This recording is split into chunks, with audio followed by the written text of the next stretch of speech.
Hey guys, my name is Nick and welcome back to the channel, and this is a quick update on the Fresh Force Challenge, my project Primaris. And that challenge, just as a reminder, was to get 2 HQs and 3 troops painted up in just a whole 6 months. You would have seen from the previous video on this part 2 of this series, the 2 HQs, 3 troops, the single battalion, mistakes were made, and I've bought more stuff. Well, I've bought some more stuff and some stuff that's just been sitting in boxes for a long time. But without further ado, let's go and check out some pictures and see where we're up to.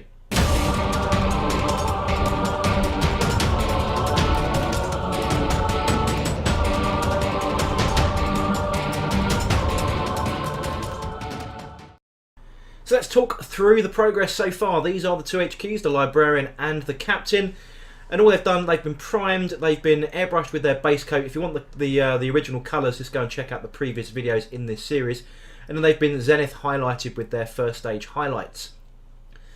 The third squad, I'm going to go in reverse order of progress. The third squad, as you can see, one guy's a bit more progressed than the others. But again, they've just been highlighted up as the captain and librarian with their airbrush coats so far.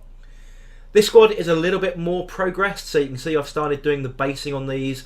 They've all had their edge highlights complete, and I've blacked in the bolt guns, painted in the chest eagles, so they're ready for highlighting on the black components, the weapons and those eagles to be finished. And this squad is complete. So the sergeant on the left through to the 4 marines on the right hand side. Bolters are all highlighted, chest eagles done, and I've applied a little tuft to the bottom of their bases just to give them that arid feel. Now, first part of the mistakes are made are the aggressors. I've got a unit of 6 here. I've completed, well, mostly completed. There's a few bits and pieces on that centre middle one still to go. But I just wanted to make sure that the scheme transposed across the different types of models. And then we've got the Redemptor Dreadnought. I've done a lot of airbrushing on this so far. Basically a 2-stage airbrush with a gradual fade on some of those panels. There's lots of panels on him to work with. But I haven't done the weapons yet. I had those all separate, and all I've done is prime those black, as you can see. And they are fully interchangeable. Well, between the heavy cannon and the plasma gun that it comes with, they're going to be interchangeable. So no problems there. That's pretty much where we've got. And just as a nice little group shot, just showing the repulsor tank in there. 0 progress on that whatsoever.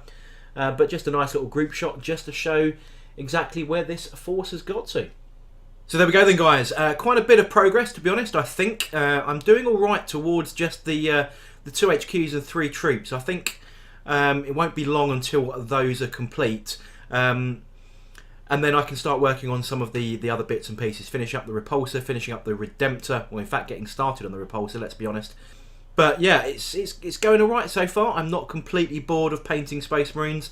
There's lots of that little, lining and stuff like that you've got to do around all those armour panels, all that highlighting, and my eyes aren't as good as they once were, so some of those lines are a little bit wobbly. But you know what, they hold up to sensible tabletop, where you're sort of holding it here and not here, which is what you do get when you look at photographs of close-ups of miniatures.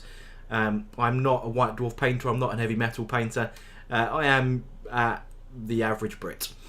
But I hope you enjoyed the quick catch-up, and are looking forward to the next one. Not quite sure when that will be, but I hope you stick around to see how we're getting on. But if you enjoyed the video, don't forget to like, comment and subscribe, and I shall catch you guys on the next video.